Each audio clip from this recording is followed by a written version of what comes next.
Hey guys, how's it going? It's Olly Brown back with another music production video, and today's video is all about drops. How can we make our drops stand out and make sure they're as hard hitting as possible? Just remember, this is the best part of the song. This is the part of the song which needs to hit the hardest, so we want to make sure that we make it count. So I'm going to show you some ways throughout the build up to make the drop stand out, and also how to keep the drop progressing nicely. So yeah, I'm going to jump straight into the video. If you like what you see, give us a thumbs up and hit that subscribe button, and yeah, let's jump straight into it. So the first thing that we can use in our build up to increase the impact of the drop is reverb and delay automation.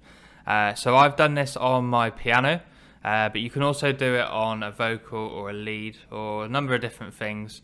But the plan here is just to kind of wash out the piano, so then when the drop hits, we return the automation back to what it was, and so it just has that harder impact when the drop hits. So just for example, for the piano, I've got the reverb and the delay sent to a return track, and in the automation here, you can see for the last 4 bars of the build up, I've got the dry wet at 35, and then I increase it, and then bring it back down again for when the drop hits. Similar story for the delay as well. So I've done that for the feedback, brought it all the way up and then back down again, and same again for the dry wet for the delay too.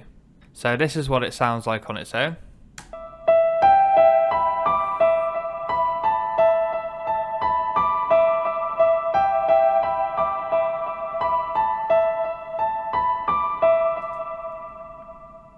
So because we wash out the piano throughout the build up, when that drop hits, that piano, when it's introduced again, just sounds a lot bigger and a lot fuller.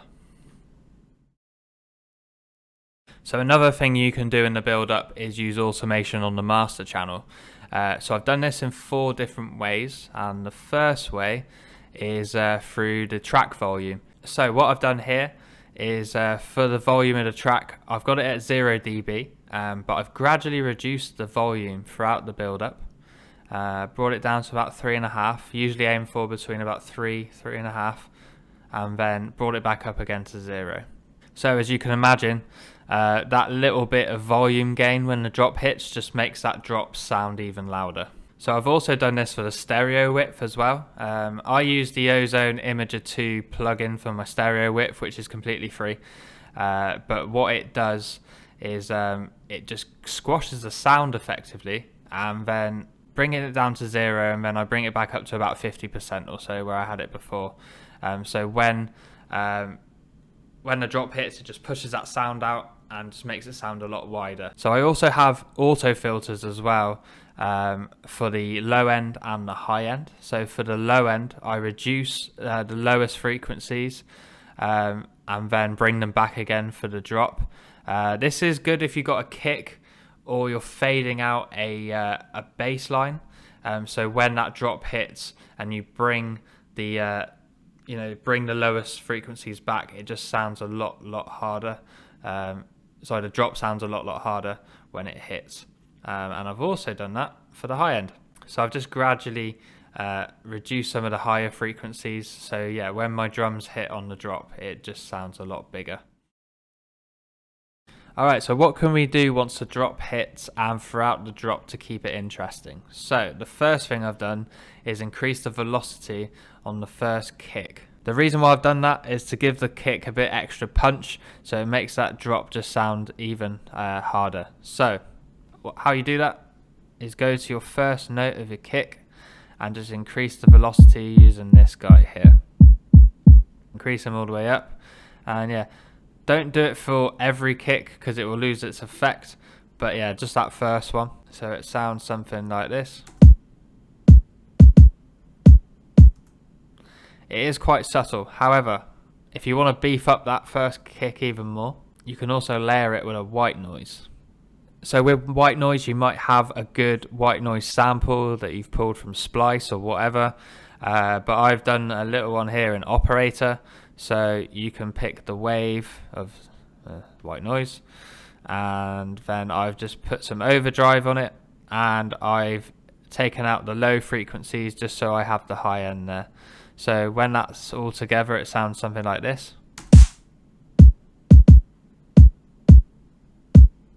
So yeah, it gives that first kick a bit more impact. So this is what it sounds like for the last 4 bars of the build up and then the drop.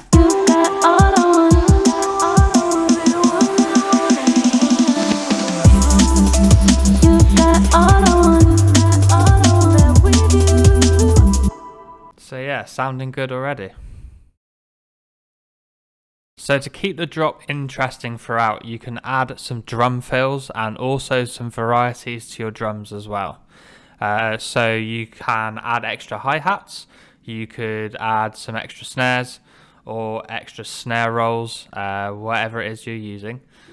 So yeah, the first one I'm going to show you is with the hi-hat. So usually with the hi-hat I've got it hitting on every 8th note, but what I've done here for the first, after the first one hits, is I've done 4 smaller hi-hats, and so it just picks it up once the drop hits, and it sounds something like this, and what it sounds like all together.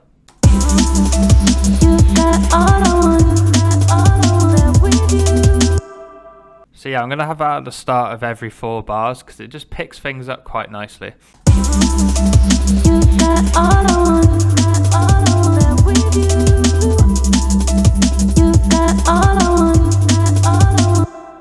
Yeah, I really do like that. So another thing we can do is with the snare roll. So with the snare roll, I've just added a little variation on the fourth bar.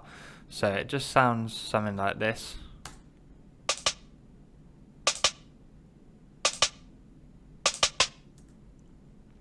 So that last one is just pitched down to semitones. So yeah, it just adds a bit of variety there. So with these drum fills and variations, it's nice to do them every 4 bars or so, and then adding the drum fills in after like 8 bars, 16 bars, and it just keeps things moving along nicely. And you know, it keeps the listener intrigued because they hear this this drum fill or variation and are like, oh, that's interesting, I really like that, and then they're just wondering what's going to come next. So don't use the same one each time because it'll just get repetitive. But yeah, so another one I've used is I've doubled up on my snare, but I've panned it. So this is after 8 bars, and it sounds something like this. So that those first 2 snares are playing in the left ear, and the last one's playing in the right ear. So yeah, it just adds some nice variation there. Alright, and I've also got some drum fills too. So I've got a big drum fill at 16 bars because there's going to be a change after the first 16 bars. So I want to let the listener know that a change is coming. So I've got this one just in here. It sounds something like this. The key with the drum fill is to give it its own space. We don't want it cluttered amongst all the other elements in the track because we just won't notice it. We want it to stand out because, like I said, we want the listener to know that something's changing in the track. So this is what the drum fill sounds like with everything else.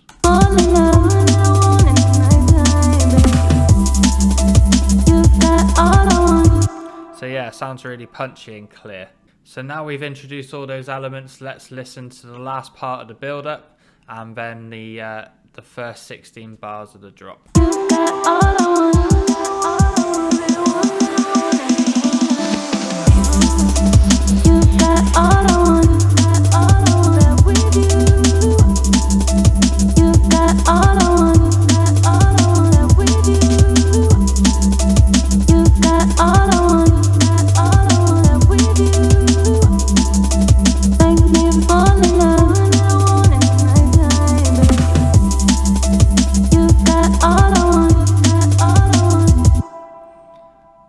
So yeah, that's coming together quite nicely.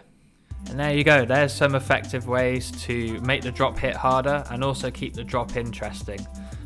So if you've got any ways which you make your drop sound interesting and make sure they hit a bit harder, let us know in the comments below, because I know for a fact that there are plenty more. And yeah, just like if you'd like to share with everyone about how you do it, that'd be great.